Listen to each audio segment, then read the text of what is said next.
Hoy tiene lugar la sexta sesión del ciclo de conferencias sobre el 75 aniversario del final de la Guerra Civil Española, organizado por la Fundación Caja Mediterráneo en colaboración con el Departamento de Humanidades Contemporáneas de la Universidad de Alicante.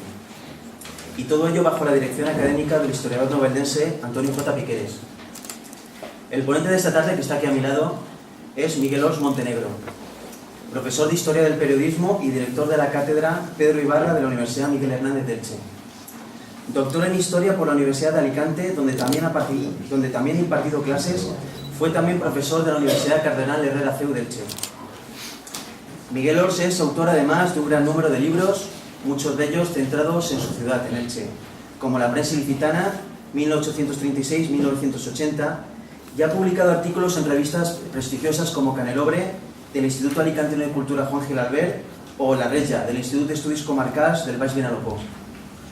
Y por supuesto ha participado en obras sobre guerra civil y franquismo en la provincia de Alicante, donde es un investigador y autor de referencia. Especialmente tras publicar su tesis doctoral, La represión de guerra y posguerra en Alicante, 1936-1945.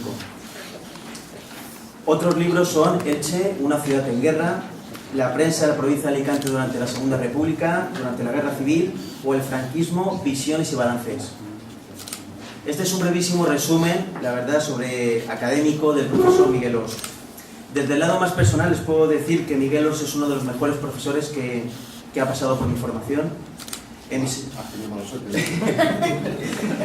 mis estudios de periodismo en el CEU de Elche. Y la verdad es que guardo un grato recuerdo de las clases. Como los consejos también para la investigación que me dio y que ahora recuerdo y utilizo para mi tesis doctoral. Y hablando de tesis doctoral, si no recuerdo mal, la suya fue la primera que leí en mi vida y la verdad es que me impactó muchísimo, fue en segundo de carrera, no solo por la rigurosidad, por la amplitud de los temas, sino por la brutal represión sufrida en esta zona del Medio Vinalopó y concretamente en Novelda.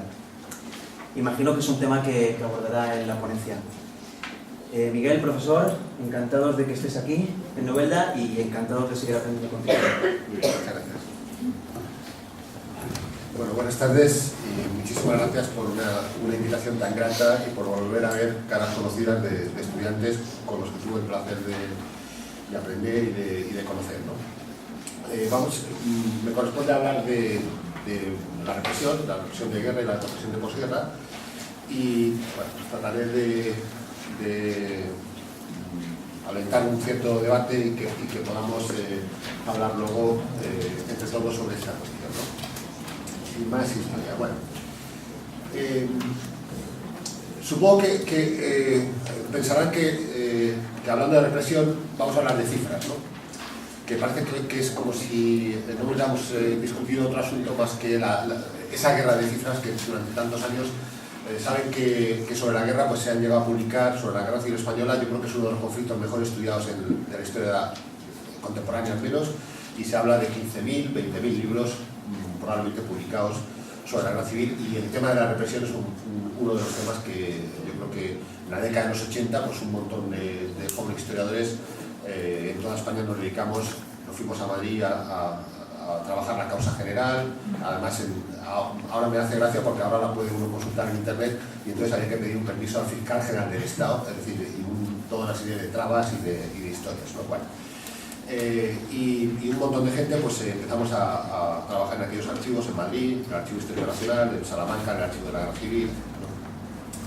Y insisto que con esa enorme cantidad de libros, pues por ejemplo he puesto algunas cifras de las más recientes que se pueden encontrar ahora. El libro de Julián Casanova, que es una buena síntesis publicada hace 3 o 4 años en esa Historia de España que están haciendo Marcial Pons crítica, y él hablaba de 600.000 víctimas mortales, 100.000 víctimas de la represión por los militares sublevados, 55.000 víctimas de la represión en zona republicana, 500.000 de presos, refugiados, es decir, lo que sería el exilio, etc. Claro, yo al respecto soy optimista respecto a las cifras. Por ejemplo, creo que no estamos muy lejos de adivinar que dentro de algunos años, no me digan cuántos, pero no creo que tardemos mucho, que podamos entrar en internet y que podamos ver las víctimas de la Guerra Civil Española. No estamos muy lejos de eso. De hecho, casi las tenemos por regiones, por provincias, por localidades. Tenemos una una parte importante de ese trabajo hecho y al final volcarlo en una página. Hombre, probablemente este gobierno no es el más adecuado para, y si lo tiene que hacer el ministro de Justicia, mejor que esperemos a otro con más, porque no sé qué base de datos haya, ¿no? Pero en fin, pensemos en alguien normal que pueda encabezar ese proyecto de investigación. No creo que sean muchos años los que tardemos en verlo, ¿no? Que uno pueda ver cualquier víctima, porque sencillamente están ya metidas en diferentes, muchísimos trabajos, insisto, que queda muy poca geografía española por investigar y por tanto se trata de cruzar los datos y de hacer una sola base de datos. No creo que tardemos mucho en tenerla, insisto, en ese sentido soy optimista, ¿no? La cuestión es que nos toca ir un paso más allá, ¿no? Es decir, porque al final estamos hablando de una matanza de seres humanos, no estamos hablando de zapatillas, ni estamos hablando de almendros, ni estamos hablando de seres humanos, ¿no? De víctimas, ¿no? Y por tanto yo creo que se trata mucho más más que de cuantificar, se trata de explicar y se trata de entender y de cómo y lo que la guerra civil produjo desde el punto de vista de la violencia, ¿no? Y por tanto a mí me apetece mucho más y yo creo que, por ejemplo, puesto que veo a gente que está estudiando historia y que me han dicho que venían de la facultad, es decir, ahora se han abierto nuevos caminos que hace 20 años no pudimos trabajar. O sea, nosotros, los que empezamos a trabajar en esto en la década de los 80, pudimos contabilizar y pudimos luego calentarnos la cabeza con esa contabilidad. Hoy se puede llegar mucho más lejos, porque hoy, por ejemplo, uno puede ir a Madrid, al Archivo Histórico de la Defensa, y puede pedir, y lo puede pedir cualquiera con un DNI, como algunos de vosotros sabéis, y puede tener un expediente, y en ese expediente aparece una persona que pudo ser fusilada o no, o condenada a lo que fuera, y aparecen las acusaciones y aparece todo un expediente, todo un proceso sumarísimo, y por tanto eso tiene probablemente mucho más interés que la mera cuantificación de las víctimas, ¿no? Porque estamos hablando, insisto, de una enorme matanza de seres humanos, y yo creo que las cifras, por ejemplo, si hablamos de la represión franquista, pues ahora hay una cifra en la que nos estamos moviendo, que sería una cifra global en torno a 150.000 personas, bueno, y la cifra ya la tenemos, y puede que sean 160.000 o 140.000, no es eso lo que tiene más importancia. Lo que tiene más importancia es saber qué hay detrás de eso, ¿no? Por ejemplo, esta es una de las historias que ese archivo histórico de la defensa, que se ha abierto hace muy pocos años, por cierto, gracias a la ley de la memoria histórica, había algunos archivos, ahora se están no cerrando, pero sí hay alguna dificultad más para trabajar. Pero esta es la historia, por ejemplo, de una chiquita, que a través, por cierto, la historia de esta chica me vino a través de un email de una alumna de la Universidad de Alicante que me dijo: oiga, ¿me puede dar alguna información sobre esta tía abuela mía? ¿Saben dónde puede estar enterrada? Y yo luego le pedí una foto. No le pude decir prácticamente nada, le pude decir que suponía que al haber sido fusilada en Alicante, que estaría en una fosa común del cementerio municipal de Alicante, pero no le pude decir más, ¿no?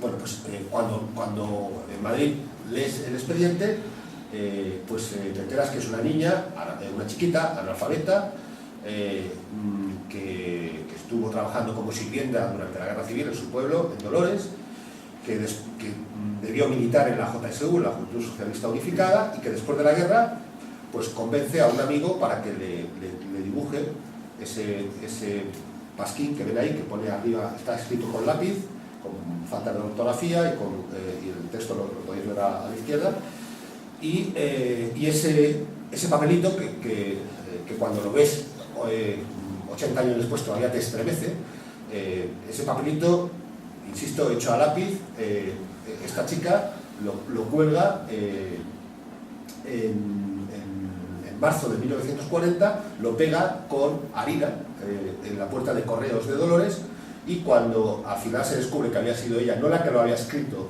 sino la que lo había pegado ese pasquín, ese cartelito, la chica es fusilada.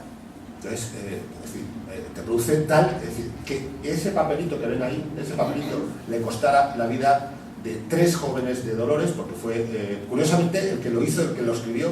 Este país, ya saben, la marca España tiene estas curiosidades, es decir, el que escribió el pasquín es decir, acabó en la prisión del Dueso, pero no fue fusilado. Luego, en fin, hay versiones que si era familia de no sé quién y de no sé cuántos, y se le trató de otra manera. Pero claro, cuando uno ve, por ejemplo, un caso como este de una niña fusilada por ese papel, yo creo que esto es mucho más importante que si son 140.000 o si son 130.000, me parece a mí, ¿no? Y por tanto, y ese es el trabajo que tenéis por delante los jóvenes a la hora de sacar a la luz realmente ese tipo de historias, este tipo de microhistorias que son mucho más interesantes. Esa sería una.